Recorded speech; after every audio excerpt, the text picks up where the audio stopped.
Professors, ladies and gentlemen, welcome to the AACSB KABEA joint workshop. So my name is Guo Dongxu.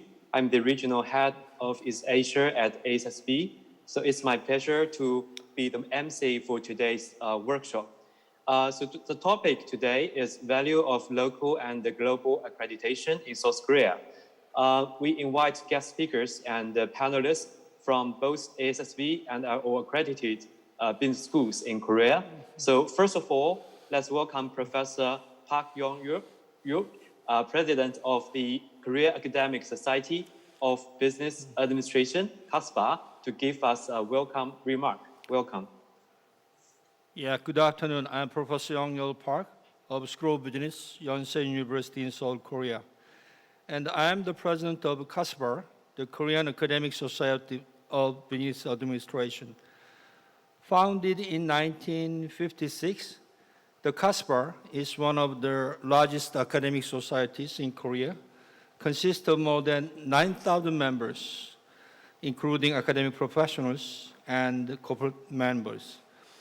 Starting today and until 18th of August, we are holding the 23rd annual conference on the title of Second Startup in the Year of Global Asia here at Yonsei University, and live streaming via YouTube.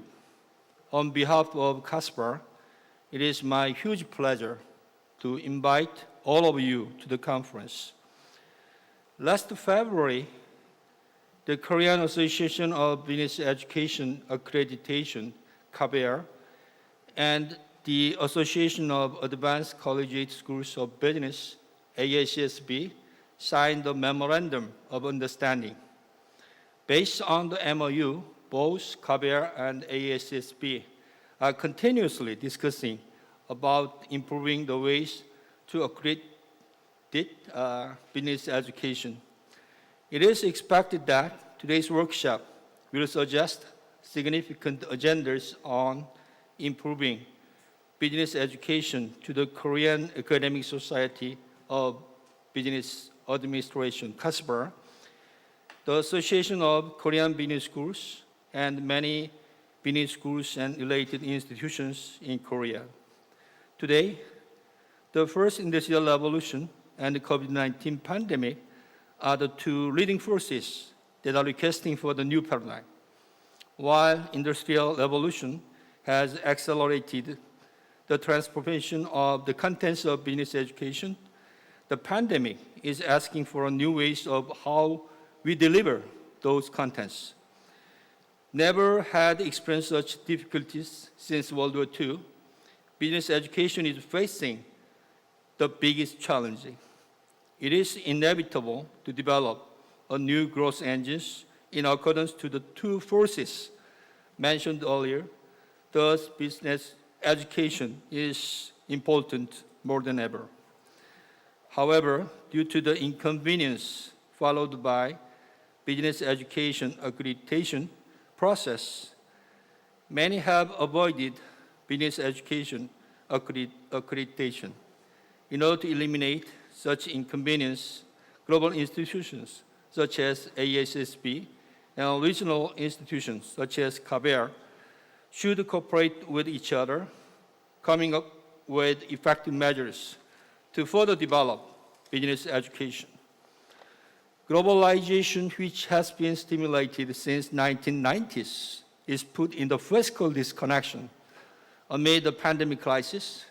To improve business education, even in this situation, the global accreditation institution and regional institutions should make greater efforts to cooperate.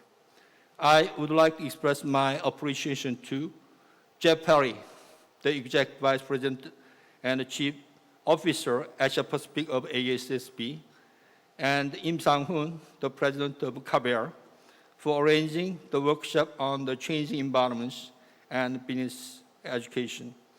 I wish that today's workshop plays a pivotal role in strengthening the cooperative relationship between global and regional institutions far beyond that of AACSB and KABEA, so that everyone could be part of improving business education. Once again, thank you very much for organizing and participating in these events. So, thank you, Professor Park, for the welcome remark and your best wishes. And hopefully, AACSB will have the opportunity to collaborate with KABEA for the better business education in Korea in future. Now, let's welcome Professor Jeff Perry, Executive Vice President and Chief Officer of Asia Pacific at AACSB International, to give us a keynote speech. The topic is Connect to the Highest Standards in Business Education. Jeff is one of the key authors of the AACSB 2020 Business Accreditation Standards. Jeff, please. Yep. Thank you, Guodong, and thank you, Professor Park. So, Professor Park, President of the Korean Academic Society of Business Administration, Professor Lim, President of KABEA, Professor Kim, Vice President of KABEA, Professor Lee, Dean of Business School, Yonsei University, Professor Jung, Dean of the Business School, Sogang University, professors, ladies and gentlemen, here today at the 23rd Integration Accreditation Academic Conference. Welcome to this workshop on the value of local and global accreditation in South Korea, jointly delivered by KABEA and AACSB. And this is an outcome of the MOU we signed earlier this year. It is indeed my pleasure to be here with you today to discuss the relevance and importance of accreditation. I'm going to be focusing on the international part, and there will be a discussion on the local and international subsequently.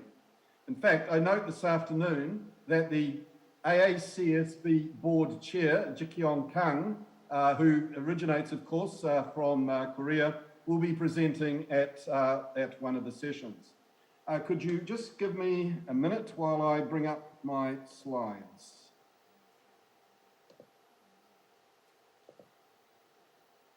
Okay, you can see those, I hope, Guodong? Yeah, yes, very clear. Okay, thank you. So we're looking at connecting to the highest standards in business education. And what I want to do today is give a brief overview of AACSB, then have a look at AACSB accreditation, what the principles and the focus and approach are, and then discuss, well, what are the benefits of this accreditation for schools? So looking first of all at AACSB, just a little bit of background.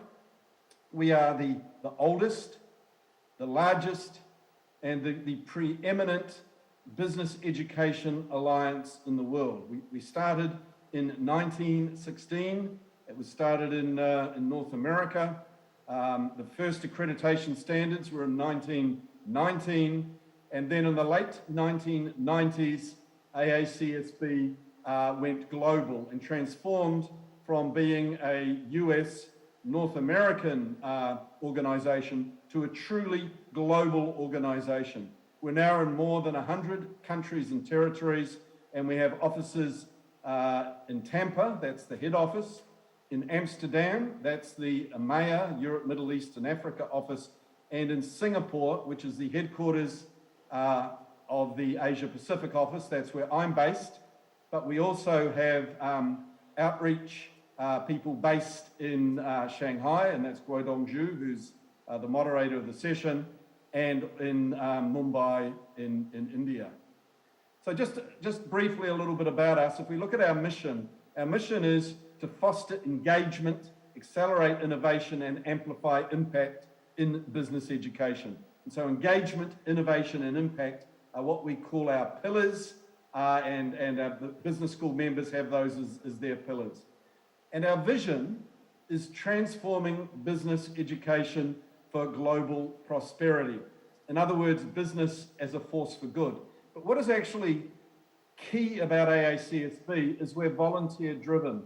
While there are permanent employees like myself, in fact, it's volunteers that make the decisions, that are on the committees, that are on the peer review teams that visit your school. Before I joined AACSB, I was a business school dean and a deputy vice-chancellor at a university in New Zealand, and I was a volunteer. So I was part of that volunteer network. But across all of our activities, we have volunteers. We're volunteer-driven. And Renee Kim, who is going to compare the discussion later, she is a major volunteer here at AACSB, particularly in the area of the Asia Pacific Affinity Group and in delivering assurance of learning seminars. Just briefly, we have our budget, but there are 5 key parts. We have our Business Education Alliance. That is where we bring our members together and they have the opportunity to engage, create relationships, talk with each other, share ideas. Secondly, we have accreditation, which is our quality assurance and quality improvement process.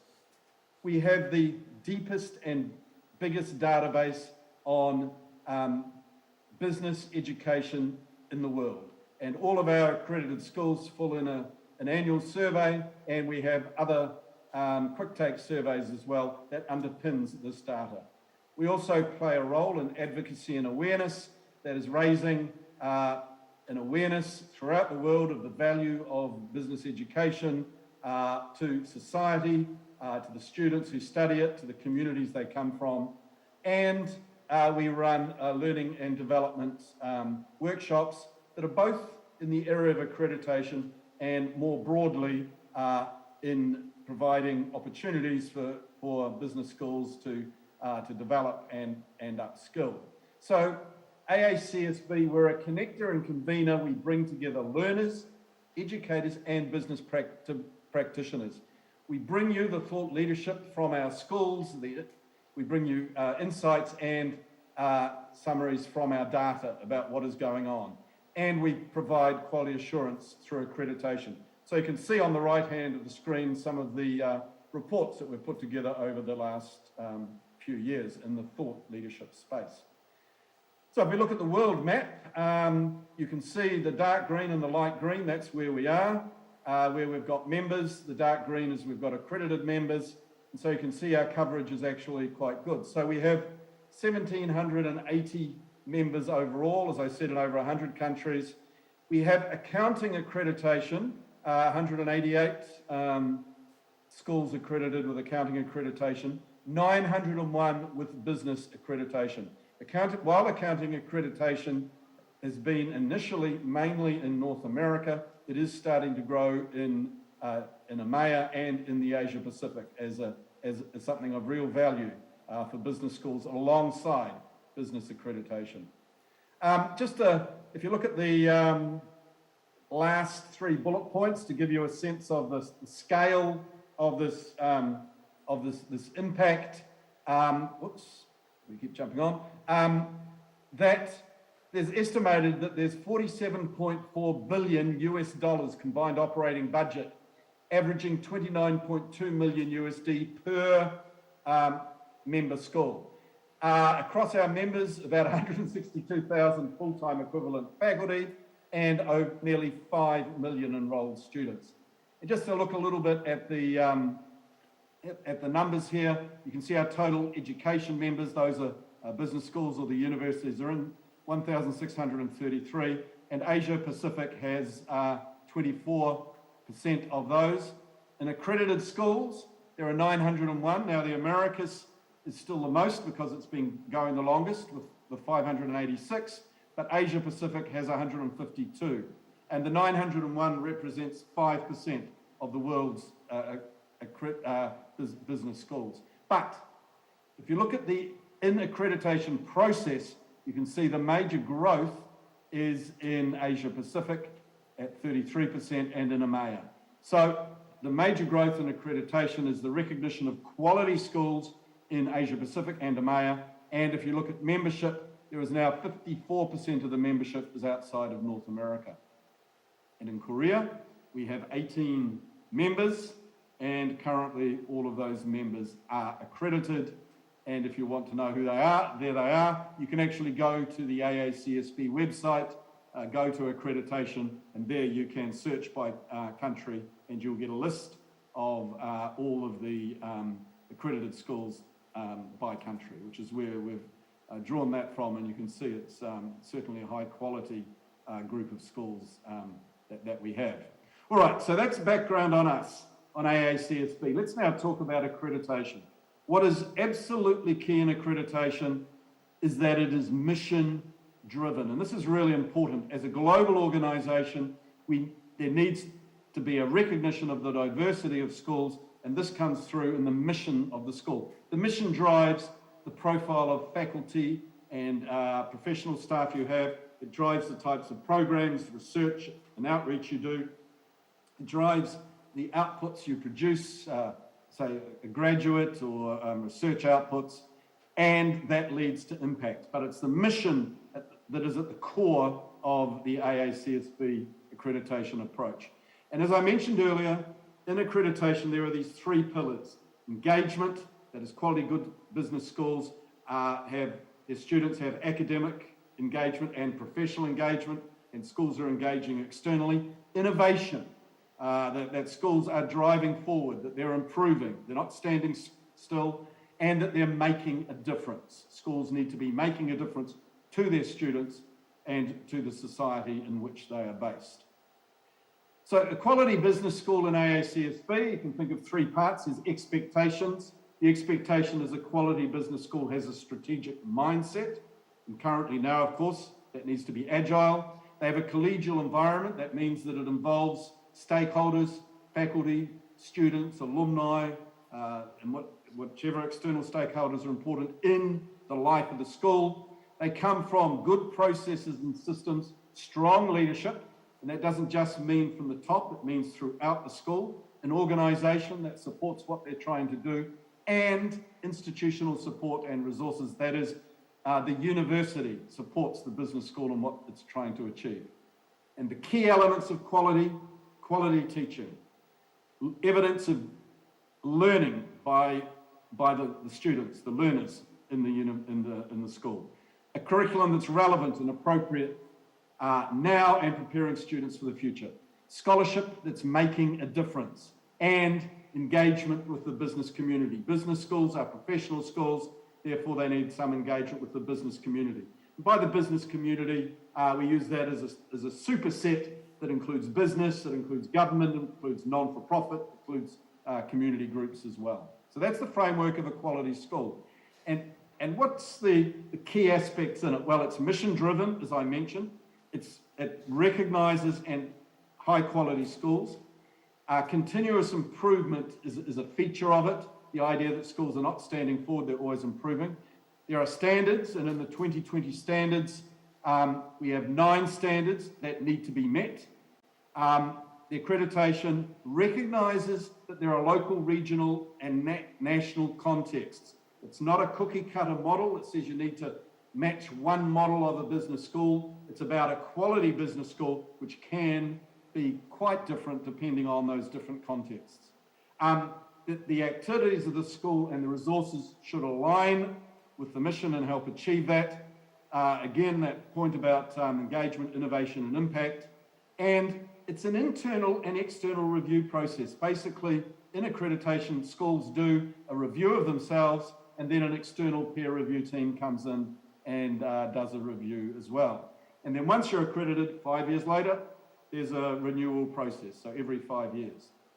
Right, let's look at the benefits. We've covered what AACSB is. We've talked about AACSB accreditation. Let's now talk about what are the benefits, what are the advantages. So we'll talk about external value. What's the value for a school looking outside the school if it's accredited? Firstly, it's an indicator of quality.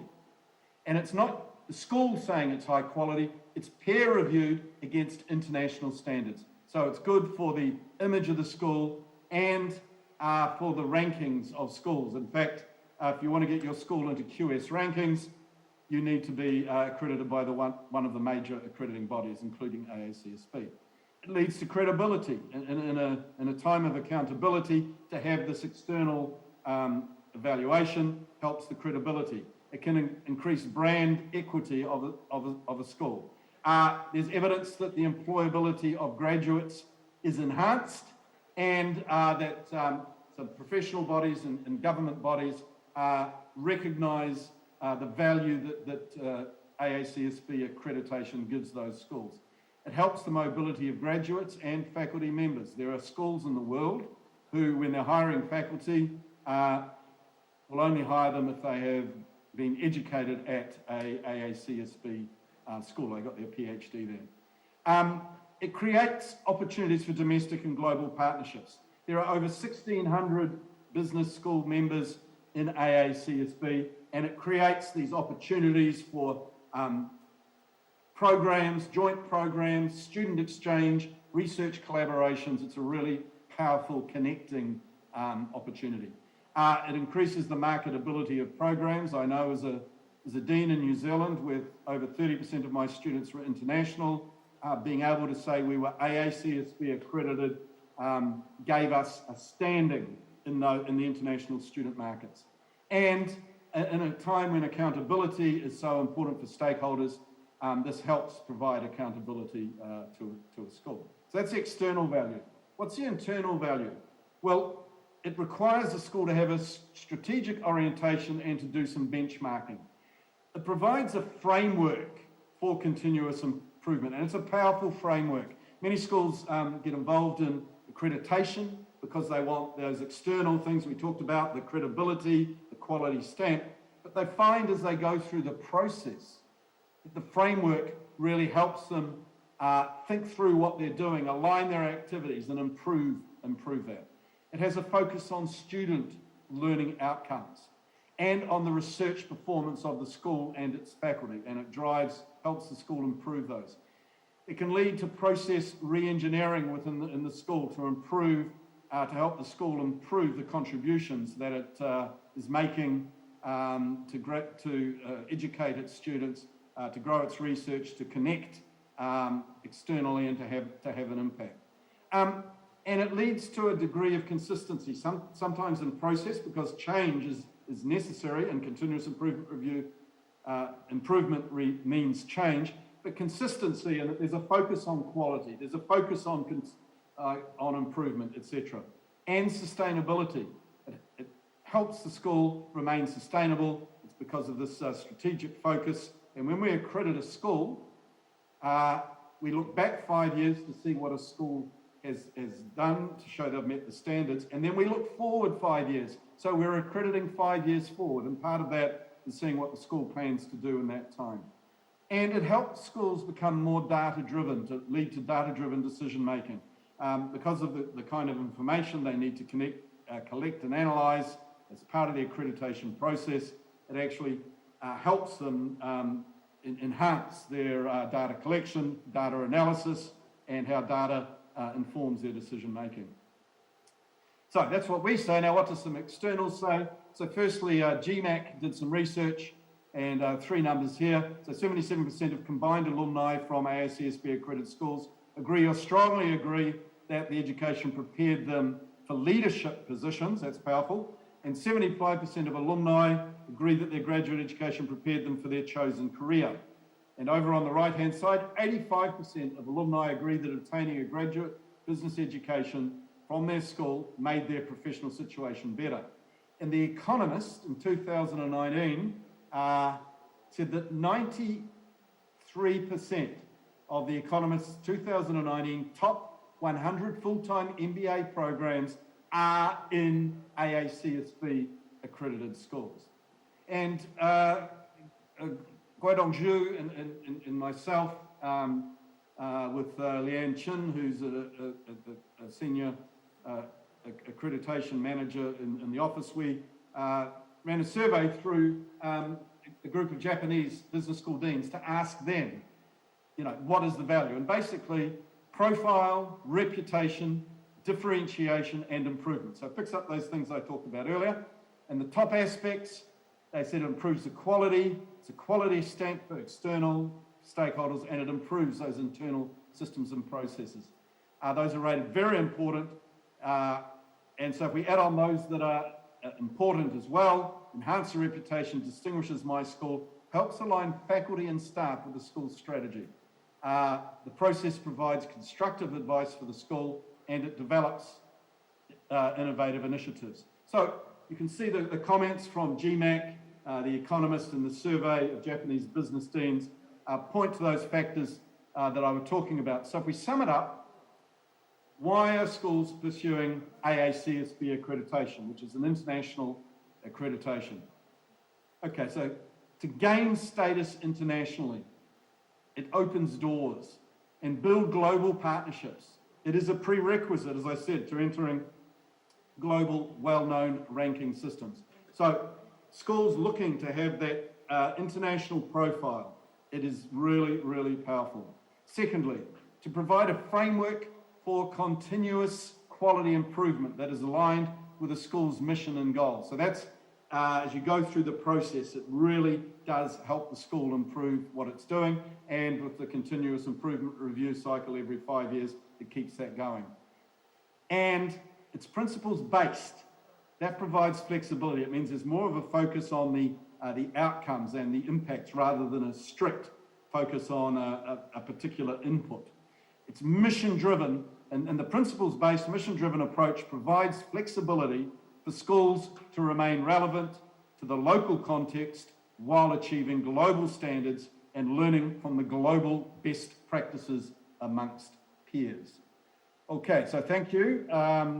We've got a discussion coming up. If you do have any questions more broadly and you want to get in touch, you can contact myself or Guo Dong, or you could drop a message to APHQ, that's Asia Pacific Headquarters, at aacsb.edu. So with that, I will hand back to you, Guo Dong. Thank you, Jeff. Very good time control for the presentation. Also give us a very high-level overview and comprehensive interpretation about the AACSB's accreditation principle and the standards. Now I will pass on my role to Dr. Kim Bong-yong from Hanyang University. Considering the language convenience of panelists, she will be the moderator for the panel discussion session. So let's welcome Dr. Kim to moderate the session.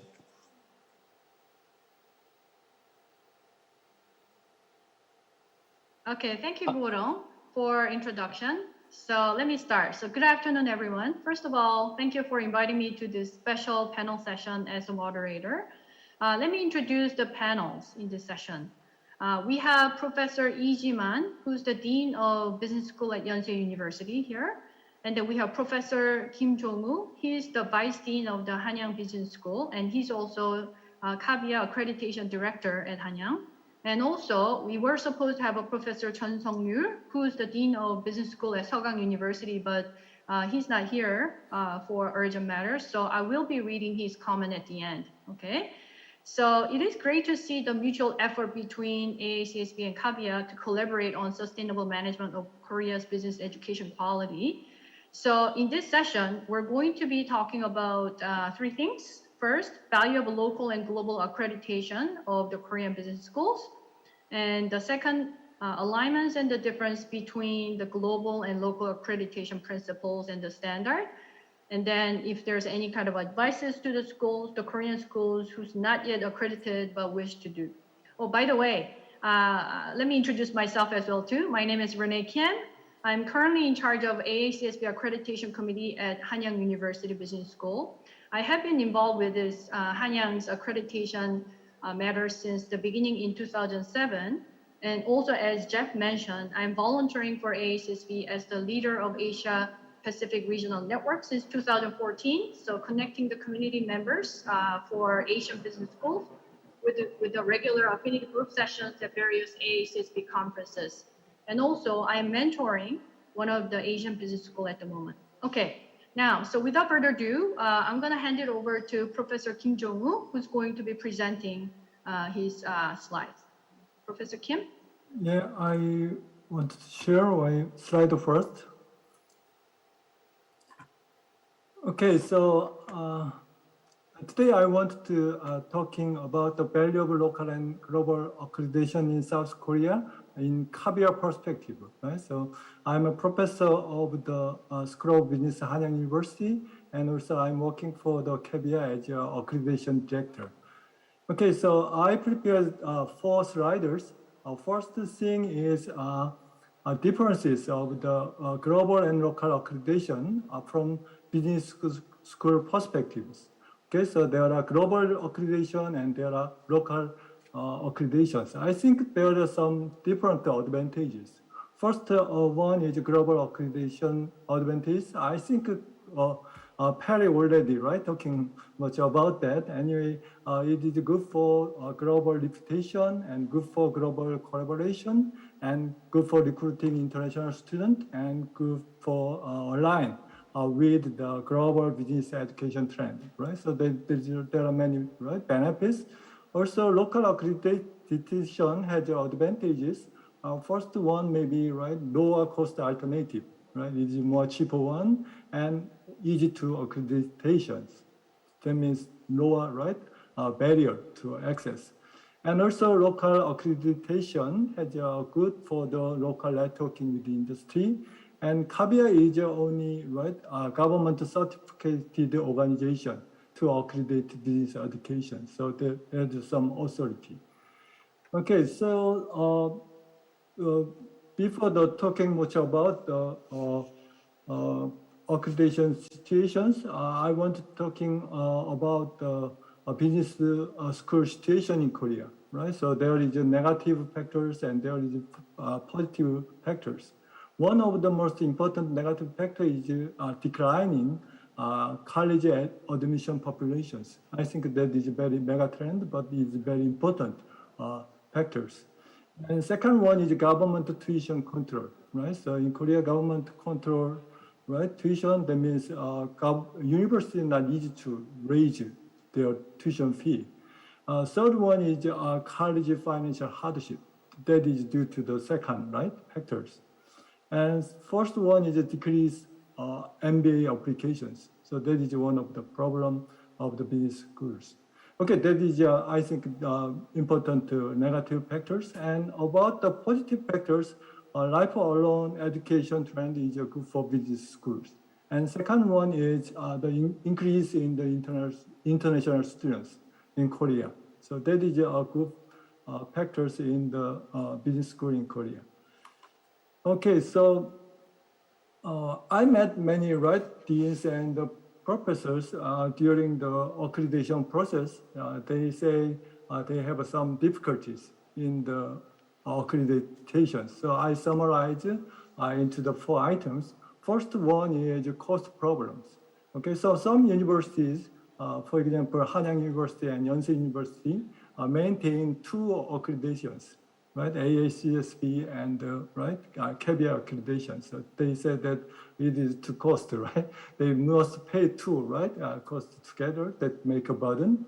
And second one is certification, fatigue, So that means many professors need to involve, documentation job and AOL process.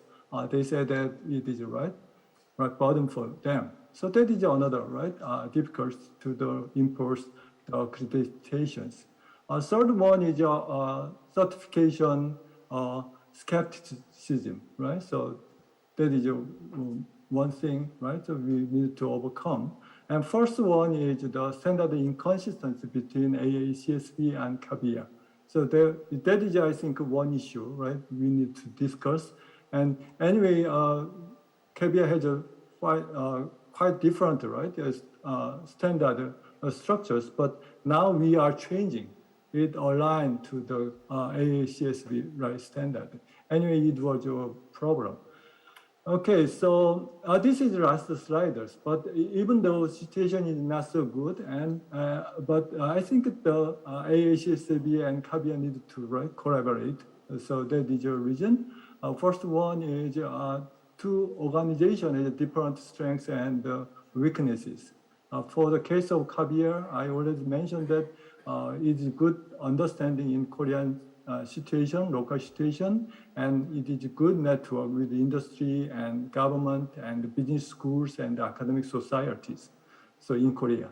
And also 2 organizations have a same, objective, So share the same objective. First one is we want to improve, business school quality.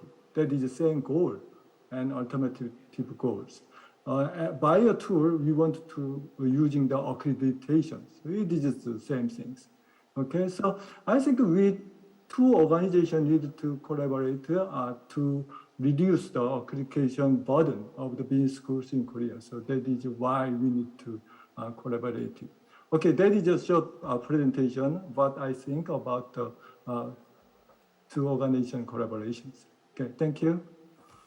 Thank you, Professor Kim. Okay, so now we can move on to the second speaker, Professor Lee Ji-man, the Dean of Yonsei Business School.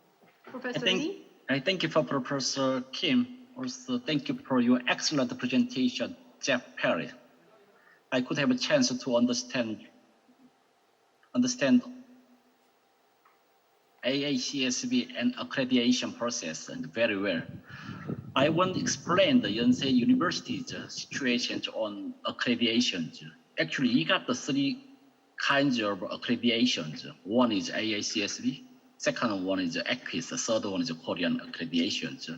Comparing for three kinds of accreditations, the standards, mission, values are very similar, but in details a little different. So also I want to explain what the difficulties to maintain the three accreditations. Interval review and renewal interval is 5 years. In terms of Korean traditions, Korean education aim for long-standing, aim for 100 years. Then every 5 years, we have to renew and also review our educational mission and vision. Pedagogical mission and vision cannot be changed within 5 years. So I want to suggest you, if possible, you extend from 5 years to 7 or 10 years. Then I think that we got the 3 times AACSB accreditations. Every time we got the review and renewal, it's the same process. It did not change any academic mission and values. It's a kind of routine process. So maybe if we got chance to be reviewed within 10 years, maybe we can a little change our mission and values. It's flexible to the change academic environment. Within 5 years, I think it's impossible. So I would suggest to think about Korean situation. We have long-standing pedagogical principles. I don't know, it's different from the Western values. So I want to suggest to we have a more longer renew and review intervals. Thank you. Oh, okay. Thank you, Professor Lee, for your comments.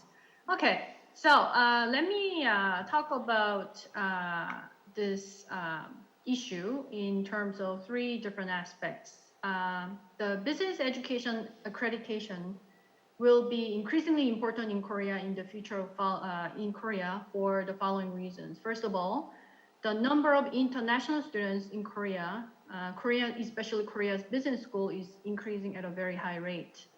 And this has pros and upside and downside. The Korean students, they can interact with the foreign students at home learning environment, converting our classrooms to a truly a global one. For example, at Hanyang University Business School, about 30% of our undergraduate students are non-Korean, okay? However, this comes with some downside. What happened is the quality of international students become more diverse because of the language problems and culture difference and so on. So maintaining and assuring the students' learning is very challenging or becoming more challenged, okay? And this is where the business education accreditation can really play its role. For instance, one of AACSB standard is AOL, which is about assuring the students' learning. By continuously monitoring the students' learning and performance, we can manage both Korean and non-Korean students' education matter at hand. Now, AACSB has a global AOL standard, which may be applicable to the schools around the world. On the other hand, KABEA has a standard on students' learning, which reflects more Korean circumstances. For instance, KABEA's 4 standard goes into details of how students' learning can be managed in terms of A, number of students in a class, and B, faculty and student ratio, and then 3, the faculty's teaching load, okay? So the Korean KABEA standard goes really into the details about these issues. Now, by complying both these accreditation standard from AACSB and KABEA, maybe the managerial efficiency can be reinforced to a higher level. Both AACSB and KABEA may need to have some continuous communication on this and see if the complementary aspect can be further enhanced and promoted. Now, the second point that I want to make is that AACSB has just introduced a new set of accreditation standard last year, so-called Standard 2020, with a 9 standard. With this, the students' educational engagement with the industry and then experiential learning becomes more important. And the AACSB increasingly emphasized the importance of industry engagement. Now, on the other hand, KABEA is a government-certified, government-funded, a very unique institution that emphasizes, which actually has a very close connection with the Korea's academic community and the industry and the government. So, and I believe that both agencies are moving towards the same direction, even though there are some differences.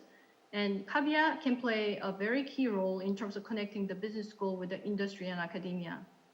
And this can facilitate the Korean business school to comply with the AACSB new standard, which is 2020. On the other hand, by having a partnership with the KABEA, AACSB will be able to have more access to KABEA's domestic network with the various stakeholders and also engage more with the Korean business schools. Okay. Now, actually, I have take a look in carefully about the difference between AACSB standard, also the KABEA standard, and then I wanted to show you this particular table. So let's take a look at this. As you can see here, AACSB has a 9 standard here, right? And then KABEA has a 6 steps or so-called 6 standard, right? And take a look at the colors. So even though there are some differences, there's also similarities. So standard number 3 from AACSB is about faculty and staff resources that covers faculty qualification, faculty sufficiency, which is also covered in KABEA. In standard 2 about faculty sufficiency here, standard 3 about faculty sufficiency, and then in standard 5, which is about faculty qualification. Now, also standard 6 in AACSB, the blue one, is about career development and post-graduation success. And the step number 6 in KABEA's accreditation is supposed to be about recording the student's employment rate, which is equivalent to the post-graduation success. So as you can see, there's overlaps. Now, the additional part that comes in the AACSB accreditation probably is standard number 5, which is about assurance of learning, and then also standard number 8, which is about the impact of scholarship that deals with the faculty's intellectual contribution. Okay, so I can actually share this table with Jeff and Godong, so you can actually take a look at it and see. And then in the future, maybe AACSB and KABEA can actually have a continuous discussion about how you can actually have a more confirming standard. And so there's, you can reduce the redundancy at the same time you can maximize and enhance the synergy between yourself. Okay, now, so this is my part. And then I wanted to read the writing from Professor Chun. Okay, so I'm just going to read it. First of all, I apologize for not being able to attend the session in person due to an error in communication with the KABEA. Instead, let me ask a question in writing.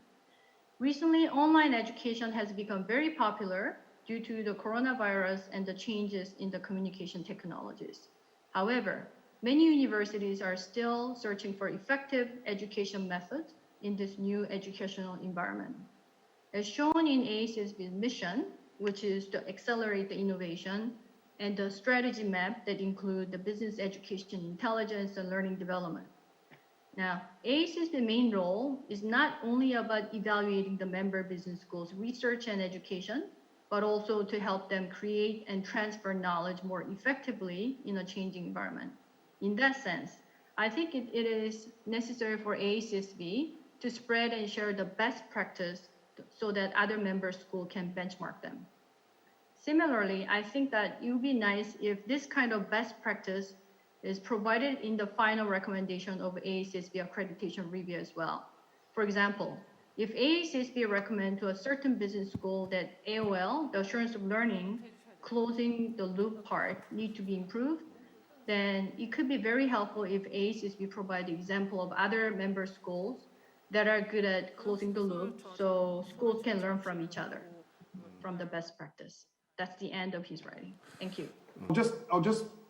I mean, overall, it's quite clear that both organisations are heading in the same direction. There's advantages is that AACSB gives that international connection, whereas KABEA gives the local connection with industry, government, etc. There were queries around cost fatigue. If we pick up what Professor Kim said, cost is an issue. And I think one of the things that KABEA and AACSB are looking at, and we do this in a couple of other countries, where we can potentially look at some joint visits. So you align the timing and then you decide where you will accept what each presents. And you know, there's sessions where it's jointly done and there's some sessions which are separate, which Renee, your differences showed. So that can help a little bit on the fatigue and cost. Professor Lee, you raised the question about time, and when we did the 2020 standards, there was a big discussion, and we took it to our members. We had these open forums about should we go out to 7 or 10 years. The feedback was actually quite strong on 5, and really, I get your point that there are the major strategic direction is not changing, as you say. Koreans think in a long-term time frame, 100 years, not in 5-year cycles. But if you think about some of the detail, the changes that are happening in the way students learn and what's happening in society, a shorter time frame is interesting to see how that approach is being implemented as things change. But to pick up the point, to try to get away from a routine process with the continuous improvement review now, the focus is very much on a consultative review, less on the audit. So how can the 3 peers who come working with your school provide advice and input that can help your school going forward? And then the point was pointed out by a couple about the demographics in Korea, which is not unusual in a number of countries. So the international student body becomes important to supplement the domestic students, and accreditation actually helps with that. And I think the key points from Renee, from your area, were there's overlaps, there's a few different areas, but working together, we can make those overlaps work better, etc. Picking up on Professor Yun's comment around best practices, it's a really good point. 2 points, one that sort of challenges it a bit, and one that... Sorry about the interruption. We have just 1 minute, so please. Okay. Yeah. Okay. The challenge is that a principles-based approach allows for variety. So what is a best practice in one context mightn't be in the other. The other one that supports it a bit is that we're looking to put out an annual report starting in August next year that will summarize accreditation, including some of those examples of best practice. But if you want to know about best practice, the school wants to know about a best practice in areas, they can go on the exchange and ask people. In terms of AOL, there are local people like Renee in your country who's an expert in that. Talk with your accreditation manager, but we're a bit wary of saying this is the best practice because we don't want people to just copy that because their context varies. Yeah. But thanks so much. There's some great input here, really valuable. And I think that's 50 seconds. Yeah, thank you for your participation, and we continue our collaboration. And so, thank you. So we need to consider other sessions. So we just finish this one and say many things later. Thank you very much for this event. Thank you. Thank you. Okay, so it's no closing remark from Professor Lin? Okay. Yeah, thank you for your participation. See you soon. Okay. Thank you very much. Thank you. In touch. Thank you, Jeff. Yeah.